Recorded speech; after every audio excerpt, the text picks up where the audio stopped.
speak today on a topic that is India-Japan relations. India and Japan are the two largest economies and democracies from Asia. India and Japan are extremely important to maintain peace throughout the globe. These both countries have a similar approach in maintaining peace throughout the globe and to maintain an ecosystem where everyone can flourish and prosper. India and Japan have a huge diplomatic relations from a very past time.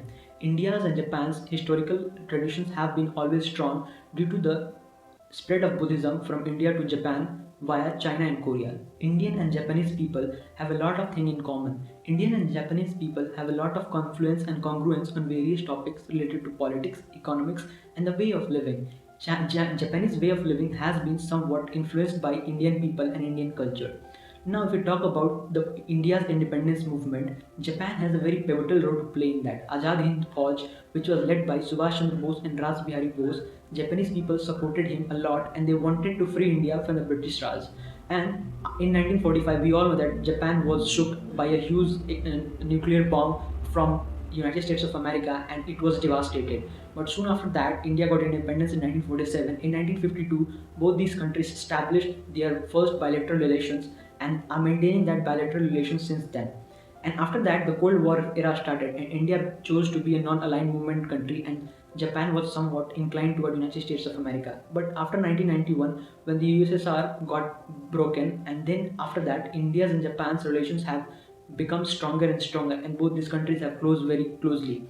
But in 1998, when India conducted Pokhran test, due to the pressure from United States of America, India's and Japan relations were hit low. But soon after 2000s, again India and Japan relations were started to develop, and both these countries are even now their diplomatic relations are improving and improving. Now I want to talk about the cooperation between both the nations. Both these countries cooperate in various fields like trade, cultural exchange, people to people exchange, then disaster management, science and technology, and other infrastructural development. India has been the largest recipient of official development assistance from Japan, and India is still receiving a lot of money for upliftment of people. Now I want to talk about various things which are undergoing between India and Japan. The first is trade. The trade between both the countries stands around approximately $18 billion, and both these countries are trading with each other very smoothly. Now I would like to talk here that Indian customers have huge trust on Japanese companies like Yamaha, Toyota, Honda, Suzuki, and etc. Now I would like to talk about the various infrastructural and technological developments between both the nations. We know about Delhi-Mumbai Industrial Corridor, Western Freight Corridor, then Delhi Metro Rail. All these have been made possible just with the help of Japan, and these things are an engineering marvel in the India's history. Now we know that India is building its first bullet train from Ahmedabad to Mumbai, and it is being helped by Japan. Japan is providing us assistance in terms of providing us technologies and its expertise in high-speed rail.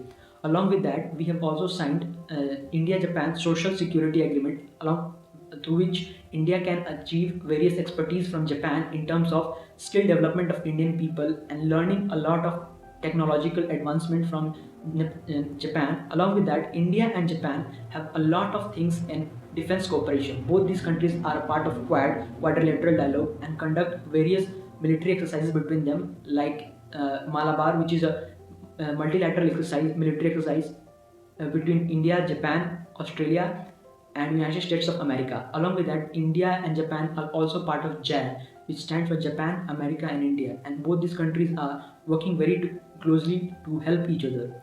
Now I would like to talk about various things which are shortcomings between India-Japan relations. I can just find one thing, that India and Japan's trade could have been more than $18 billion, and we can enhance our trade. Along with that, we can cooperate and collaborate more in the Indo-Pacific region so that we can counter China's bullying in that region and we can prosper.